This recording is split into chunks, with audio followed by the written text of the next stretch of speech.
নমস্কার। সংস্কৃত সংহিতায় আপনাদের সকলকে স্বাগত জানাই। আমি আশিস আপনাদের সঙ্গে রয়েছি। আশা করি আপনারা পূর্ববর্তী 5টি পর্ব ভালোভাবে অভ্যাস করেছেন এবং সংস্কৃত ভাষার প্রাথমিক বিষয়গুলো সম্পর্কে একটি স্পষ্ট ধারণাও তৈরি হয়েছে। আজ আমরা আমাদের 6ষ্ঠ পর্বে প্রবেশ করছি। আজকের পর্বে আমরা সংস্কৃত ব্যঞ্জনবর্ণের অত্যন্ত গুরুত্বপূর্ণ 4টি ভাগ নিয়ে আলোচনা করব। উচ্চারণের প্রকৃতি অনুযায়ী ব্যঞ্জন বর্ণকে কিভাবে অল্পপ্রাণ বর্ণ, মহাপ্রাণ বর্ণ, অঘোষ বর্ণ এবং ঘোষ বর্ণ এই 4টি ভাগে ভাগ করা হয় তা আমরা বিস্তারিতভাবে উদাহরণ সহ বুঝব। এই বিষয়টি শুদ্ধভাবে সংস্কৃত উচ্চারণ এবং সন্ধির নিয়ম বোঝার জন্য অত্যন্ত জরুরি। তাহলে চলুন আজকের আলোচনা শুরু করা যাক। সংস্কৃতে প্রাণ শব্দের একটি অর্থ হলো শ্বাসবায়ু। যখন আমরা কোনো বর্ণ উচ্চারণ করি তখন মুখ থেকে কম বা বেশি পরিমাণে শ্বাসবায়ু নির্গত হয়। এই শ্বাসবায়ুর পরিমাণের উপর ভিত্তি করে ব্যঞ্জন বর্ণকে 2টি ভাগে ভাগ করা হয়। এক হলো অল্পপ্রাণ বর্ণ, 2 হলো মহাপ্রাণ বর্ণ। অল্পপ্রাণ বর্ণ কাকে বলা হয়? অল্প মানে কম এবং প্রাণ মানে শ্বাসবায়ু, অর্থাৎ যে সমস্ত বর্ণ উচ্চারণ করার সময় মুখ থেকে কম শ্বাসবায়ু বের হয় তাদের অল্প প্রাণ বর্ণ বলে। এগুলো মনে রাখার একটি সহজ উপায় হলো প্রত্যেক বর্গের প্রথম বর্ণ, তৃতীয় বর্ণ এবং পঞ্চম বর্ণটি হলো অল্প প্রাণ বর্ণ। যেমন ক বর্গের প্রথম বর্ণ ক, তৃতীয় বর্ণ গ এবং পঞ্চম বর্ণ উম্ম, এই বর্ণগুলি হলো অল্পপ্রাণ বর্ণ। চ বর্গের চ, বর্গজ ইঙ্গ, ট বর্গের ট, ড মধ্যাহ্ন এবং ত বর্গের ত, দ দন্তান্ন এবং প বর্গের প, ব, ম। এছাড়াও অন্তঃস্থ বর্ণ অর্থাৎ অন্তর্জ, র, ল, ব, এই 4টি বর্ণ অল্পপ্রাণ বর্ণ। সুতরাং মোট অল্পপ্রাণ বর্ণের সংখ্যা হলো প্রতি বর্গের 3টি করে, একটা 5টি বর্গের 3টি করে, 3 5 15টি প্লাস 4টি অন্তঃস্থ বর্ণ, মোট 19টি। উচ্চারণের সময় খেয়াল করতে হবে ক বলার সময় যতটা শ্বাসবায়ু বের হয় খ বলার সময় তার থেকে অনেক বেশি শ্বাসবায়ু বের হয়। এখানেই অল্পপ্রাণ ও মহাপ্রাণ বর্ণের পার্থক্য। এবার মহাপ্রাণ বর্ণ, মহা মানে বেশি, অর্থাৎ যে সকল বর্ণ উচ্চারণ করার সময় মুখ থেকে বেশি পরিমাণ শ্বাসবায়ু নির্গত হয় তাদের মহাপ্রাণ বর্ণ বলা হয়। যেমন প্রত্যেক বর্গের দ্বিতীয় এবং চতুর্থ বর্ণটি হলো মহাপ্রাণ বর্ণ। যেমন ক বর্গের দ্বিতীয় বর্ণটি খ এবং চতুর্থ বর্ণটি ঘ, চ বর্গের ছ এবং ঝ, ত বর্গের থ এবং ধ, প বর্গের ফ এবং ভ। এছাড়াও উষ্ম বর্ণ অর্থাৎ তালব্যস্য, মূর্ধন্য, দন্তস্য এবং হ, এই 4টি বর্ণ মহাপ্রাণ বর্ণ। সুতরাং মোট মহাপ্রাণ বর্ণের সংখ্যা হলো প্রতি বর্গের 2টি করে, 5 দুগুণে 10, 5টি বর্গ প্লাস 4টি উষ্ম বর্ণ, মোট 14টি। এবার ঘোষ বর্ণ এবং অঘোষ বর্ণ বলতে কি বোঝায়? স্বরতন্ত্রীর কম্পনের ভিত্তিতে বর্ণের প্রকারভেদ। আমরা যখন কথা বলি তখন আমাদের গলার ভেতরে স্বরতন্ত্রীতে কম্পন হয়।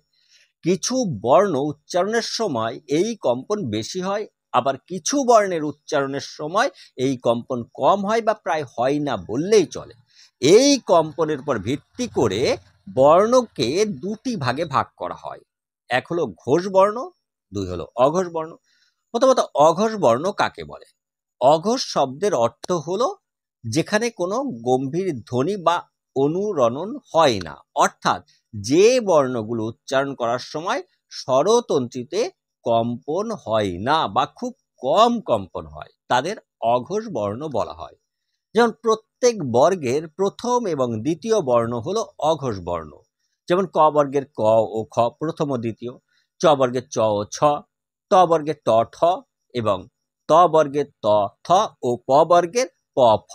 এছাড়াও উষ্ম বর্ণ তালব্যস্য, মধ্যাংশ, দন্তস্ব, এই 3টি বর্ণ হলো অঘোষ বর্ণ। সুতরাং মোট অঘোষ বর্ণের সংখ্যা দাঁড়ালো প্রতি বর্গের 2টি করে, অর্থাৎ 5টি বর্গের 2টি করে, 5 গুণে 10টি আর 3টি উষ্ম বর্ণ, অর্থাৎ মোট 13টি। এবার ঘোষ বর্ণ। ঘোষ শব্দের অর্থ হলো গম্ভীর ধ্বনি বা নাদ।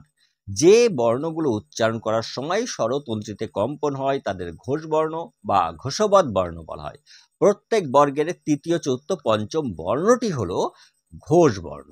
যেমন ক বর্গের গ, ঘ, উম, চ বর্গের বর্গজ, ঝ, ইঙ, ট বর্গের ড, ঢ মধ্যাহ্ন, ত বর্গের দ, ধ দন্তান্ন, প বর্গের ব, ভ, ম। এই যে 5টি বর্গ আছে, প্রতি বর্গের তৃতীয়, চতুর্থ, পঞ্চম। এছাড়াও অন্তস্থ বর্ণ যেমন অন্তর্জ, র, ল, ব এবং উষ্ম বর্ণ হ বর্ণটিও ঘোষ বর্ণ। এবং মনে রাখা দরকার সমস্ত স্বরবর্ণ অ, আ, হ্রস্ব ই, দীর্ঘ ইত্যাদি যে স্বরবর্ণগুলো রয়েছে সেগুলোও ঘোষ বর্ণ। সুতরাং মোট ঘোষ বর্ণ অর্থাৎ ব্যঞ্জন বর্ণের মধ্যে ঘোষ বর্ণের সংখ্যা হলো প্রতি বর্গের 3টি করে, 3 × 5 = 15টি, আর 5টি উষ্ম বর্ণ এবং অন্তস্থ বর্ণ মিলে মোট 20টি।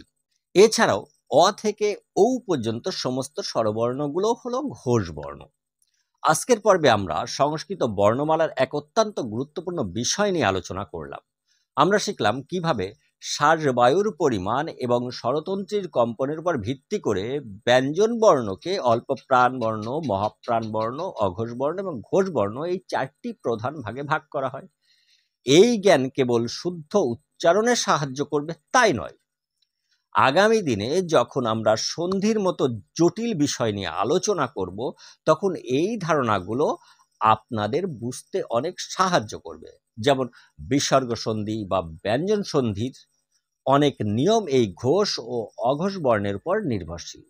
আশা করি আজকের এই পর্বটি আপনাদের ভালো লেগেছে। আপনারা অবশ্যই এই বিষয়গুলো বাড়িতে নিয়মিত অভ্যাস করবেন।